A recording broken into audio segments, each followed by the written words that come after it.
Green Lantern Corps number 8 is written by Morgan Hampton and Jeremy Adams, with art by Fernando Pizarn and Eau Claire Albert, colors by Arif Prianto, and letters by Dave Sharp. The title of this issue is The Starbreaker Supremacy Part 4. This issue picks up where Green Lantern number 26 left off. Nathan Broom, formerly the Sorrow, got his wish. All of the torturous emotions that were making him miserable have been taken away, just like Starbreaker promised. But now that Nathan is left with nothing but cold hard logic, he has the clarity to realize that life without emotions isn't really living.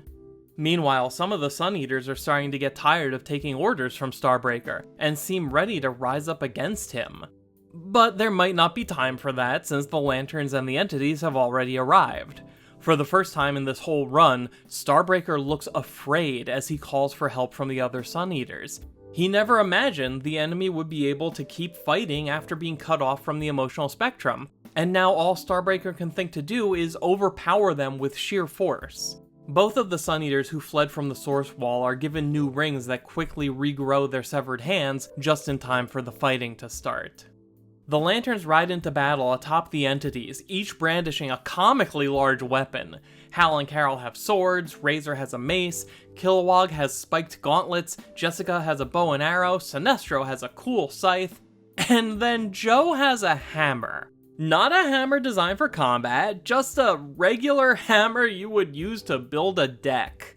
This seems like such a weird choice. Did the artist just run out of ideas for weapons? Whatever, it's funny and it's functional. Sinestro gets a surprisingly gruesome kill right away that I don't think YouTube will let me show you. It was honestly kinda shocking, because that isn't the level of violence the rest of this story is operating on. It does help sell the desperation of this fight, but it still feels out of place.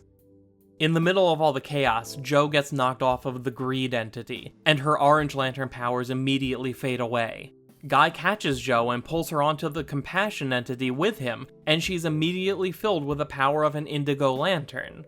I love this for two reasons. First, it clearly communicates what the Lantern's limitations are. They're incredibly powerful while in direct contact with the entities, but if they get separated from the entities, their powers and emotions instantly fade away.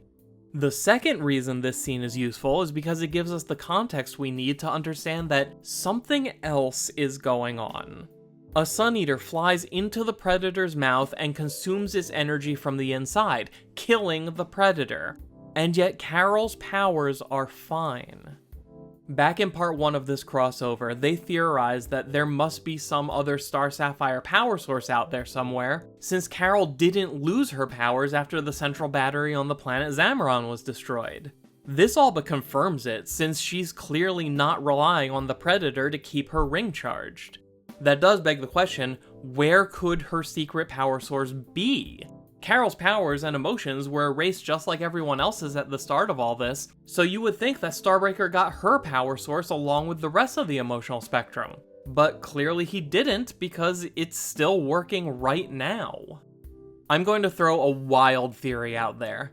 The last time we saw the Golden Age Star Sapphire, she was trapped inside of Carol's Star Sapphire gemstone, and the Zamarons would later turn those gemstones into the Star Sapphire rings. So maybe the Golden Age Star Sapphire is still inside of Carol's ring, and is somehow responsible for Carol keeping her powers.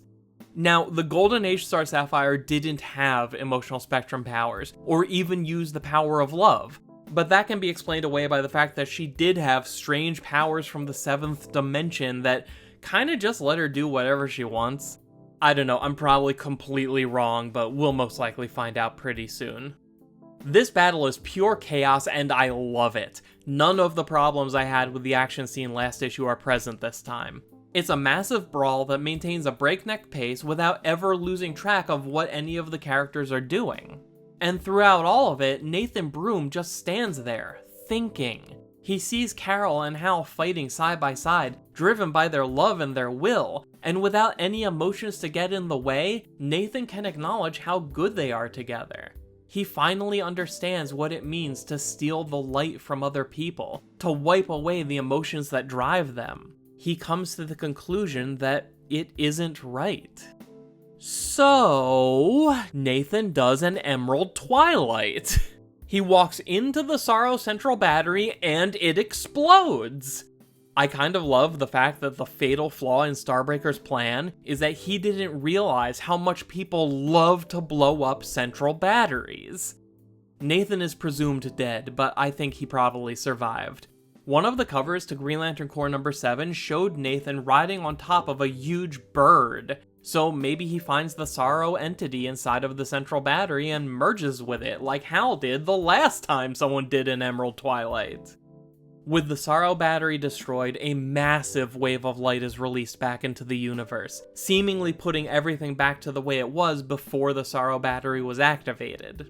All the Green Lanterns are green again and their powers work, but it came at a high price.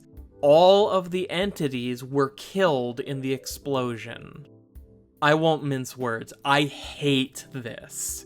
The entities are a great concept that nobody ever used to its full potential, and killing them off is a complete waste. But I take comfort in the fact that this story already went out of its way to show us that new entities can be born at any time. So no matter what else happens in this storyline, or this entire run, the entities will be back in some form or another. And my god, just seeing the skeleton of the new Fear entity is such a strange thing. They're so powerful and otherworldly, you almost forget that they're living creatures like any other. And hey, last time I asked what we should call this guy, so shout out to everyone who made a suggestion. I guess we'll have to fit them all onto a tombstone now. Everybody piles into the Interceptor and heads for Oa. I assume the plan is to try and refill the rest of the central batteries before the enemy can regroup. Although that only works if Kyle can power up into White Lantern mode again. And they won't have much time since Starbreaker is very pissed off and his army is already emerging from the rubble ready for round 2. But speaking of what's happening on Oa, Kelly wakes up and realizes that her gauntlet is missing. Just then, Ellie Rose blinks back into existence, presumably because the emotional spectrum was just released. And here, Ellie finally tells Kelly what she saw on the other side of that door deep within Kelly's mind. That gauntlet Kelly's been wearing all this time actually belongs to someone else. Someone who's supposed to be dead. Someone who transferred his consciousness out of Kelly's mind and into Simon's.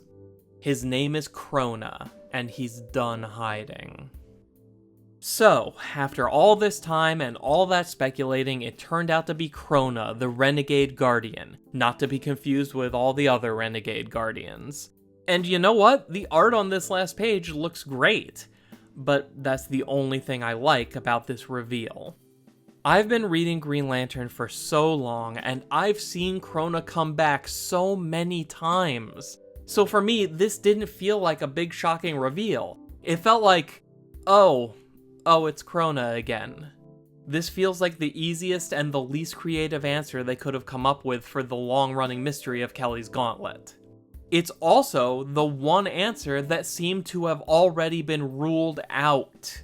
In the very first issue of Jeffrey Thorne's run of Green Lantern, John Stewart asks the Guardians if this is Crona's gauntlet, and they say no.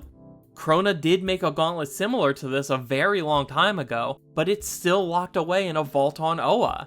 What Kelly's been using has similar design elements to Crona's old gauntlet, but it's different enough that the Guardians can't tell who made it, though they're confident that it was someone attempting to mimic Oan technology.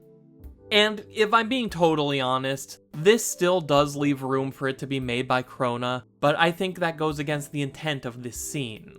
The reason you have John ask the question so bluntly and then have them say no is to close off that path so you can work towards a less obvious answer. I'm not saying that Jeremy Adams needs to be beholden to the unfulfilled ideas of the writer who came before him, but I do find it frustrating for the answer to be Crona when the only thing we knew for sure up to now was that the answer isn't Crona. So that's Green Lantern Corps number 8. The story continues in Green Lantern number 27, so be sure to subscribe to the channel if you want to keep following along with me. And while you're waiting, leave a comment down below telling me what you think of this issue. How do you feel about the entities dying? Where do you think Carol is drawing power from? What do you think about the big Crona reveal? Tell me all about it and follow Mosaic Comics on Blue Sky if you want more of my thoughts on comics in general. Until then, thank you for taking the time to watch. My name is Dan, we'll talk again soon.